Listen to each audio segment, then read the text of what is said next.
Isang mapayapang hapon Pilipinas. Ito po si Lisa Macuja, ang inyong balerina ng bayan na bumabati sa lahat ng nakikinig sa DZRH at sa lahat ng nanonood ng RHTV. Lalong-lalo na sa ating mga kasamahang alagad ng sining at kultura sa buong bansa. Ilan sa atin ang may pangarap na palagi nating iniisang tabi dahil sa mga bagay na dapat nating unahing harapin sa araw-araw, tulad ng paghahanap buhay o di kaya ay mga responsibilidad sa pamilya. Ilan din sa atin ang nag-iisip na ang pagiging alagad ng sining ay para lamang sa mga may kaya at hindi kayang abutin ng mga galing sa simpleng pamumuhay. Sa hapong ito, aalamin natin mula sa ating panauhin kung paano niya naabot ang kanyang pangarap na maging isang magaling na pintor at kung bakit inabot ng halos 20 taon bago niya natupad ang pangarap na ito. Samahan ninyo kami sa kalahating oras ng masayang kwentuhan kasama ang art director turned full-time painter na si Nick Masangkay. Isinilang sa Ibahay, Aklan noong ika-20 ng Oktubre 1963, si Nicanor Masangkay Jr. ay isa sa 9 na magkakapatid mula sa isang maralitang pamilya. Unang nadiskubre ang taglay niyang talino sa pagguhit nung nasa high school pa lamang nang kunin siyang staff artist ng kanilang paaralan. Sa tulong ng kanyang kapatid, nakapagtapos si Nick ng Bachelor of Fine Arts noong 1986 mula sa Philippine Women's University kung saan nakakuha rin siya ng gantimpala mula sa iba't ibang kompetisyon. Sa kagustuhang makatulong sa kanyang pamilya, pumasok si Nick sa larangan ng advertising bilang graphic artist at di naglaon ay naging art director ng isang malaking kumpanya. Subalit makalipas ang maraming taon, hindi pa rin niya makalimutan ang kanyang unang pangarap na maging pintor kung kaya't noong 2002 ay nagdesisyon siyang lisanin ang advertising upang maging isang full-time painter. Noong taon ding yon, ginawa ang kanyang unang one-man show na tinawag niyang Munting Simula. Sa ngayon, nakapagtanghal na siya ng 2 one-man show at sa mahigit na 50 group exhibit sa loob at labas ng Maynila. Taong 2007 naman, nang mailathala ang kanyang unang published collection of works na pinamagatang Philippines. Isang mainit na pagbati ang hatid ng Art to Art sa pintor na si Nick Masangkay. Magandang hapon, Nick, and of course, welcome to Art to Art. Magandang hapon din. Oh, Nick, huwag kang kakabahan. Relax ka lang, breathe. Okay, breathe.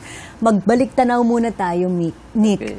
Lumaki ka sa Ibahay, Aklan. Oo. Okay. 9 kayong magkakapatid. Tama. At madalas kang sumama sa iyong tatay sa pamamasada ng jeepney. Tama. No? Okay. Saan nang galing ang interest mo sa sining? Hindi ko rin alam pero nung bata ako, talagang mahilig na. Ang naalala ko noon, kasi di ba wala naman masyadong mga, wala namang museum, walang gallery doon, walang mga libro na tungkol sa art. Ang inspirasyon lang namin noon, naalala ko yung comics. Comics. So sa comics, doon nag-umpisan lahat, pati yung pagtatagalog ko, pagdodrawing ko. Halos araw-araw, nangongopya ako ng mga characters. Pati dito sa DZRH, meron naalala ko pagkatanghali noon yung Magnon, saka Shimatar. Yung mga kwento, dinodrawing ko yun kung ano yung napapakinggan ko mga Kung ano yung napapakinggan mo sa radyo. Dinodrawing mo? Ginagawa mong comics? No. Kung ano yung, like for example, may mga scenes tungkol sa mga, may mga lumilipad na, mga ganun eh. Hindi ko, basta may mga kwento tungkol sa program na yun na dinodrawing ko. Yun. Tapos yung comics, naalala ko hanggang gabi, lagi nagagalit sa akin yung nanay ko kasi nagpupuyat ako dahil sa pagdodrawing. Hindi ko rin alam kung saan ang galing. Ang pagkakaalala kong mga nuno namin, gumagawa ng mga santo. Yun lang. Bukod sa akin, may isa akong kuya na mahilig din mag-drawing. Pero hindi niya tinuloy. So ilang taong ka nung nagkahilig ka sa pagdodrawing? Nung high school. Elementary, mahilig lang ako mag-lettering. Pagkakaalala ko. Tapos nung high school kasi, mahilig na nga ako magbasa ng comics. Na-expose ako, tapos naalala ko may isa kong schoolmates na mahilig din mag-drawing. So parang nakipag-compete ako. Sa sarili ko lang. Hindi nila kaya nagpursige ako mag-aral, mag-drawing talaga nung time na yun. Nung time na yon na nagdo-drawing ka, nung high school ka, nagdesisyon ka na ba noon na yun ang gusto mong maging, gusto mong pumasok sa larangan ng sining at gusto mong maging isang profesional na pintor? Wala pa sa isip ko yun eh. Basta alam ko lang, gusto ko lang siya mag-drawing. Tapos nabigyan ako ng pagkakataon, naging staff artist ako sa school namin. Siguro nakitaan nila ako. Hanggang bandang huli, nung later years siguro ng high school, sabi ko gusto kong maging artist or maging architect. Pero nung dumating ako dito sa Manila, ang sabi ng ate ko, since mahilig ko mag-drawing, mag-fine arts ako. Kaya lang, kailangan... So sinundan mo yung ate mo? Kasi mahilig din ako eh, kasi architecture daw. Sabi niya, kaya lang, mag-fine arts ako pero commercial art. Advertising. Kasi, baka sinabi ng ate mo yung fine arts, yung architecture, madaming math nakasama. Hindi, mahilig din ako sa math. Mahilig ka din sa math? Oo. Okay. Kaya lang yung more on figures kasi, hindi naman mga structural sa mga drawings ko. So yun, tapos sa UP siya nun eh. Nung nag-aaral ako,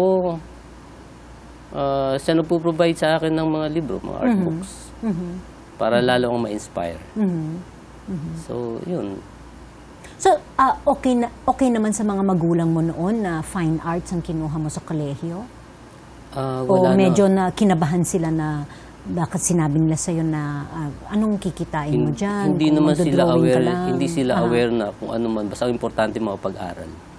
Tapos yung mga ate ko naman, supportive naman sa akin kasi yung hilig ko nga. At the same time, nakita na naintindihan naman ng ate ko noon na pag nasa advertising, kahit papaano maganda rin ang kita. Sabi niya, pagsabihin ko na lang daw yung pagpipinta, saka pagtatrabaho. So bakit ka napunta sa advertising? Dahil yun yung course ko, advertising. Tapos nagkataon noon na nag-OJT ako sa J. Walter Thompson. Pagkatapos ng klase namin, kinuha ako para maging junior artist.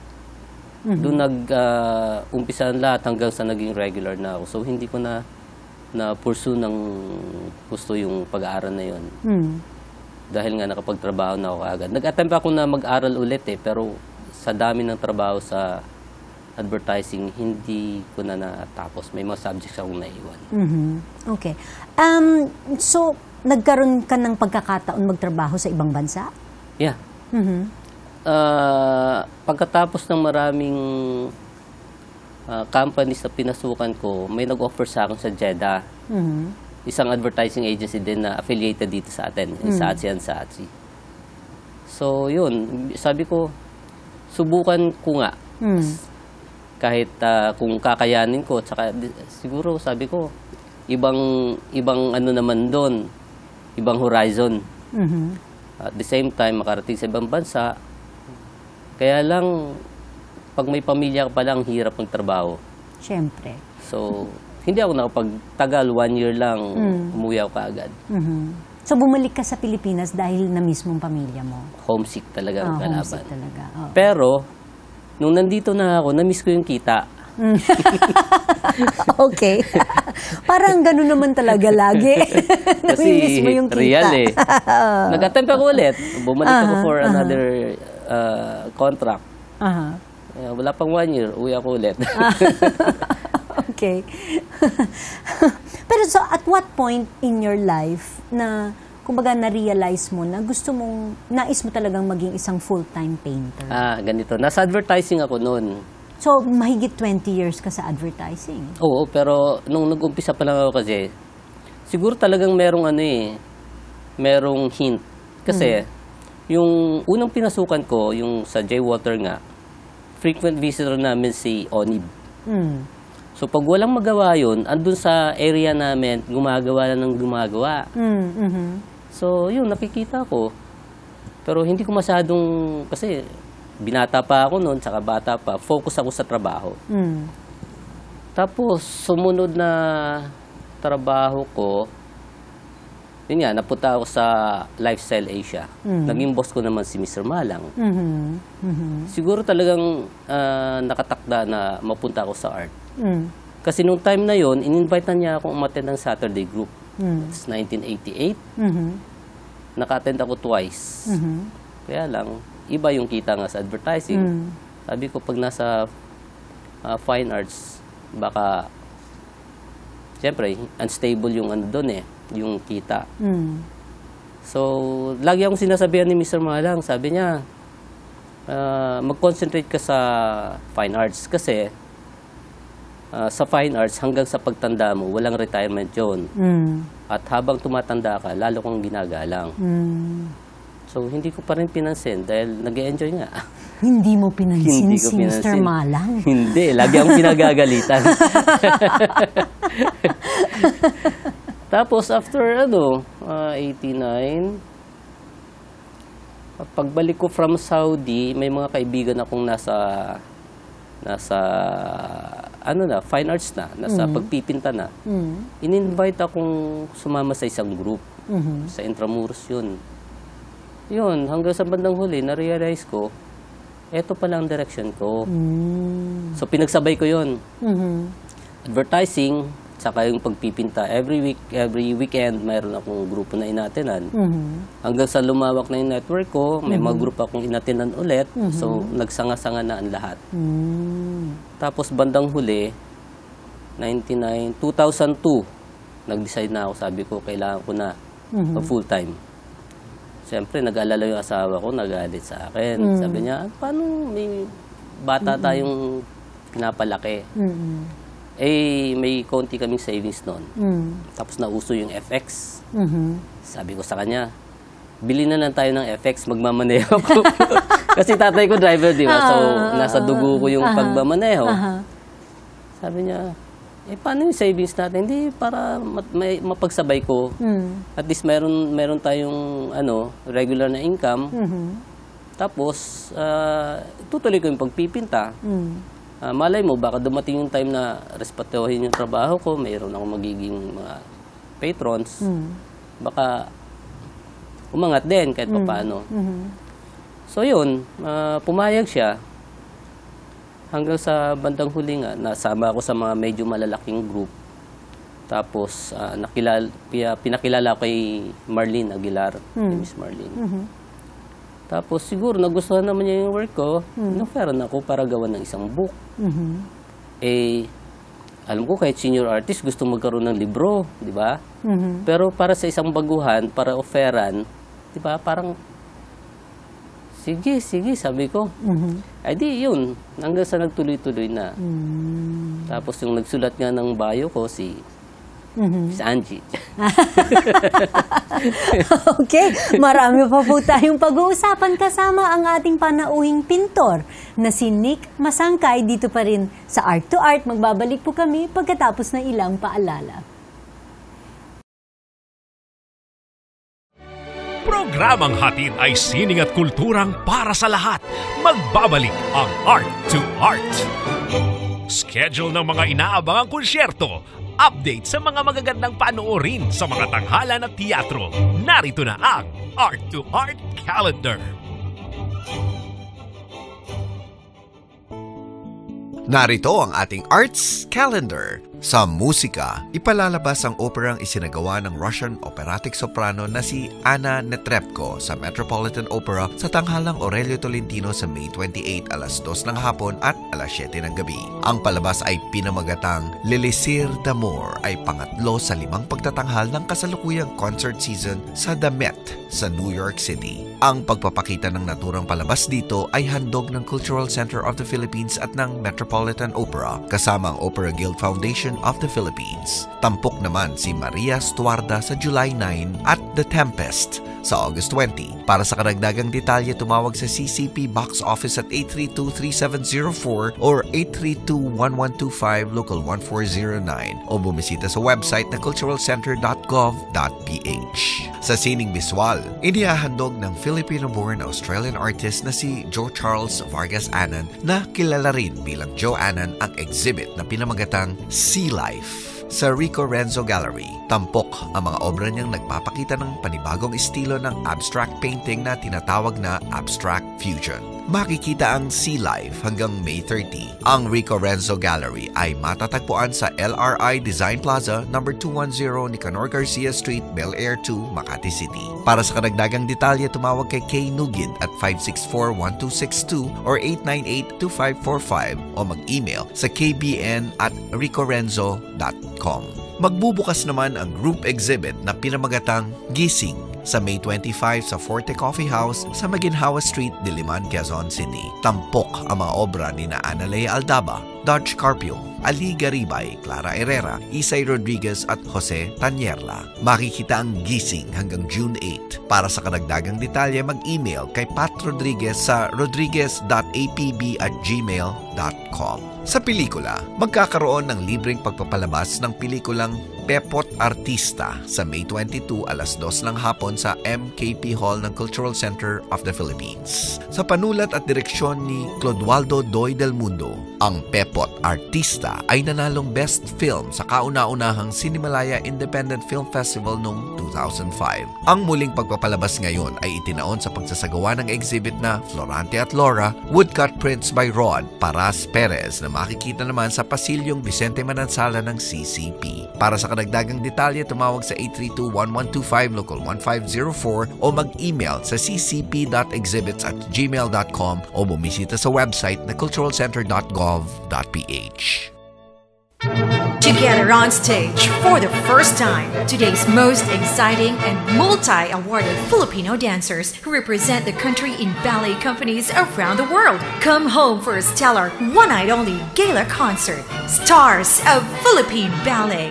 Featuring Candice Adea of Hong Kong Ballet, Christine Rocas of Joffrey Ballet, Eileen Galinera and Eduardo Espejo of Ballet David Campos, Marcelino Libao of Hamburg Ballet, and Jared Dan of Atlanta Ballet. Together with Lisa Makuha Elizalde and Rudy De Dios of Ballet Manila and Jean-Marc Cordero, courtesy of Ballet Philippines. Also featuring Ballet Manila, the Philippine Ballet Theater, and international guest artists Mayo Ari of Hamburg Ballet, Jennifer Drake and Brian Williamson of Dance Theater of Tennessee, and Mauro Villanueva of Joffrey Ballet. Stars of Philippine Ballet goes on stage at 7:30 p.m. on Saturday, June 1 at the Aliw Theater. Stars of Philippine Ballet, presented by Ballet Manila, the Manila Broadcasting Company, and Aliw Theater for the benefit of Ballet Manila's Project Ballet Futures. For tickets and inquiries, contact Ticket World at 891-9999 or at ticketworld.com.ph or call Ballet Manila at 400-0292 or 525-5967.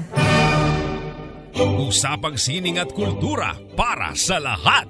Kasama ang balerina ng bayan, si Lisa Makuha. Art to Art. Kasama pa rin po natin ang pintor na si Nick Masangkay.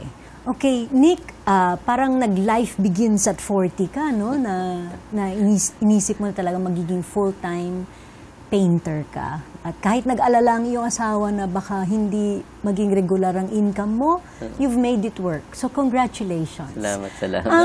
Pwede mo namang i-describe sa amin kung ano yung style mo bilang isang pintor. Mahilig ka sa... Ang paborito mong medium ay watercolor? Watercolor. Mm-hmm. Nag-start yun... Kasi sa advertising, ang pag gumagawa kami ng comprehensive study nun, watercolor ang ginagamit. Tapos nung dumating ako dito sa Manila, kasi right from birth hanggang sa matapos ako ng high school, talagang province lang eh. Ang pagkakatanda ko noon, may isang exhibit akong inattend na puro watercolor, kababayan ko si Entes Magpusaw. Ay ang subject nun, puro scenery sa Aklan, saka yung buhay doon. So parang, siguro na-inspire ako doon. Tapos hanggang sa bandang huli na kita ko nga yung iba-ibang mga works. Pero yun, tapos naitayo nga namin yung grupo na aquarellista, grupong aquarellista. Tapos every Saturday yung nagmi-meet kami, gamit ang watercolor hanggang sa nasanay. Yung siguro yung nakita sa akin ni Miss Marlene Aguilar. Kaya ako na i-offer na gumawa ng book kasi yung sabi nga nila, yung watercolor daw, isa sa pinakamahirap ni medium. So, Bakit ang watercolor ay isang pinakamahirap na medium? Mas mahirap siya kesa sa oil at acrylic? Kasi sa watercolor, ang sabi nga, kung ano yung napahid mo, yun na yun eh. Unlike sa oil, pwede mong patungan, pwede mo i-correct. Ang highlight kasi sa watercolor, di ba yung paper? Pag namansahan mo na, hindi mo na makokorrect. Hindi na makokorrect. So, yun. Okay. Yung nasabi mo nga, yung first coffee table book mo, Philippines, Yeah. na commissioned work, ano yung inspirasyon mo sa paggawa ng librong to? Unang-una, kasi nasanay nga ako puro sceneries. Tapos talagang dream ko na makagawa ng mga paintings about Philippines. Actually, hanggang ngayon pangarap ko bago ako mawala, makagawa ng painting yung history natin, buhay ng Pilipino. Kaya lang siyempre, sa ngayon medyo ano pa. Pero pinapangarap kong magawa yun. Yun yung dream ko. Tapos ngayon, kasi sa watercolor, kasi spontaneous dapat. Eh sabi ko, para ma-express ko ng gusto kung yung mga karanasan ko, yung sa ibang medium. Like ngayon, ginagawa ko mga oil pastel charcoals, saka acrylic. Kasi mas na tututukan ko ng gusto kung nafe-feel ko doon eh. So, yun ngayon yung ko. Sa watercolor kasi more on impression eh. Dito naman sa ibang medium, na-express ko kung nafe-feel ko. So, paano mo naman pwedeng i-describe yung mga paintings mo? Nakalagay dito medyo muted ang mga kulay na ginagamit mo? O di kaya madilim? Sadya ba to? At bakit sinasadya mo parang madilim? Hindi ko sinasadya. Aha. Yun lang lumalabas kung ano nararamdaman ko. Aha. Bakit madilim ang mga nararamdaman mo? Hindi. Kasi di ba galing ang advertising? Sa advertising kasi, more on bright colors, kailangan attractive. Di ba? So marami kang kinukonsider pag bago magawin isang trabaho, kailangan magustuhan ng titingin. Dito naman sabi ko, ba't tutusin yung mga matatanda nga, sabi, ba't masyado daw madilim yung kulay ko? Eh kasi yun yung lumalabas. Minsan gumagawa ako, matingkad yung inuumpisahan ko hanggang bandang huli. Siguro yun yung nararamdaman ko talaga. Kaya lumalabas na gano'n. Yun talaga yung nararamdaman. Yun talaga. Okay. So, araw-araw ka bang nagpipintura? Hanggat maaari. Pag walang Meron ka bang ritual na ginagawa bago magpintura? Nagsisketch ka, meron kang parang habang nagkakape. Ako habang nagkakape, o kaya pag pauwi na ako galing sa paghatid ng mga anak ko sa eskwelahan, nag-iisip na ako ng mga kung ano-anong ballet. Ikaw, ganun din ba yun? Basta ang ko doon, ang goal ko lang lagi, makahawak ng brush. Everyday hanggat maaari. Maliban kung walang lakad, yun, talagang painting lang. Painting. Kailangan din kasi ang practice para mo yung binigay na talent sa'yo. Kailangan din practice talaga. So hanggang ngayon ba, ang karaniwang laman ng canvas mo ay mga landscapes pa rin? Hindi, kaya nga nag-divert ako sa ibang medium. Mostly mga babae yung subjects ko eh. So, mga babae ang nasa laman ng isip mo ngayon? Nakikinig ba sa atin si Mrs.? Hindi, yun nga. Siguro kasi nung time na unang work ko, binata pa ako noon. Na-expose ako dahil ang office namin, bandang Ermita. Nung time na yon. Hindi ko alam kung bakit yun yung laging... Kasi pag gumagawa ako, minsan walang wala akong iniisip na gagawin. Hindi ko pinaplano kung lalo na yung mga ginagawa ko ngayon. Basta pag ginawa ko na yung babae ang lumalabas. So, yun. So, nangyayari pala yun, yung talagang nakaharap ka sa canvas, hawak-hawak mo yung brush o yung charcoal o yung pencil, tapos kung ano na lang yung lalabas talaga. Minsan may walang makikita plano, kang mga lines. Spontaneous. Meron din pagkakataon na iniisip mo kung anong gagawin. Pero mas madalas sa akin kasi na tinitinan ko lang yung paper o yung canvas. Yun yung nabubuo. Kaya minsan nga, yung wife ko nagtatanong, bakit ganyan? Bakit may elements? Kasi habang ginagawa ko, nadadagdagan. At minsan may plano ako, nababago. Pati kulay, hindi rin nasusunod. Kasi every time na haharap ako sa canvas, meron ako nararamdaman na iba. Yung kulay, ibang gusto kong ano. Kaya minsan nagtatagal yung isang trabaho. So yung wife mo hindi nagtatanong, bakit babae na naman? Hindi. Sino yung babaeng yan? Meron ka bang mga outside interests other than painting? Hindi, yun lang talaga. Ibang hilig, wala? Talagang painting lang talaga? Painting lang. Mahilig na makinig ng music, pero walang hilig yung music sa... Gusto mo bang ang anak mo ay maging pintor din? Marami nga nagsasabi sa akin bakit daw hindi ko in-encourage. Nung bata yan, mahilig mag-drawing. May isa ako ngayon yung high school, ganun din yung ginagawa. Pero hindi ko sila in-encourage kasi ayong maranasan nilang maubos yung oras nila sa pag-drawing. Sabi ko kung nasa puso nila yung pagpipinta, kahit matanda na, lalabas din. Like ako, di ba? 40 na ako halos na pasok sa fine arts. So, yun yung paniniwala ko. Pag nangyari yun, tsaka na lang ako. So, ganun din ba ang payo mo sa mga bata na nangangarap na maging pintor? Kumbaga kung ano yung hilig nila, dapat ba hindi muna sila pumasok sa larangan ng sining? Hindi. Kaya ko naman sinabing hindi ko sila in-encourage. Kasi kung mahilig sila mag-drawing, gawin yan nila. Yun lalo sa mga anak ko. Kung yun talagang gusto niya, pinababayaan ko. Basta ang sa akin lang, isa puso nila kung anong ginagawa. Ganon din yung payo ko sa mga mahilig mag-drawing. Kung talagang hilig nila, kailangan nilang pagbutihin. Kailangan ng practice. Kasi yung pangarap naman, libre yan. Kailangan may gawin kang paraan para matupad. Ang ganda naman ng sinabi mo, yung pangarap, libre yan. Tama naman. Oo, tama. So, maraming salamat, Nick, sa pagdalo mo dito sa aming programa at sa pag-share mo sa amin. Kahit it's never too late to pursue your dream. Salamat din. Congratulations. At mayroon ba tayong mga maabangan na dadating na one-man exhibit o mga exhibits in the future? Actually, may exhibit kami sa Mega Mall, kaya lang tapos na. Okay. Tapos na. O yung susunod na exhibit. Saturday Group, July. Saturday Group sa July. Yung anniversary exhibit. Saan ang exhibit? Sa Shangri-La. Sa Shangri-La naman. So, aabangan natin yan.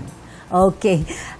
Mga kaibigan, samahan ninyo kami ulit sa susunod na linggo, alas 3:30 ng hapon, dito lamang sa Art to Art. Ito po si Lisa Macuja, nagpupugay sa artistang Pilipino at sa lahat ng Pilipinong nagmamahal sa bayan.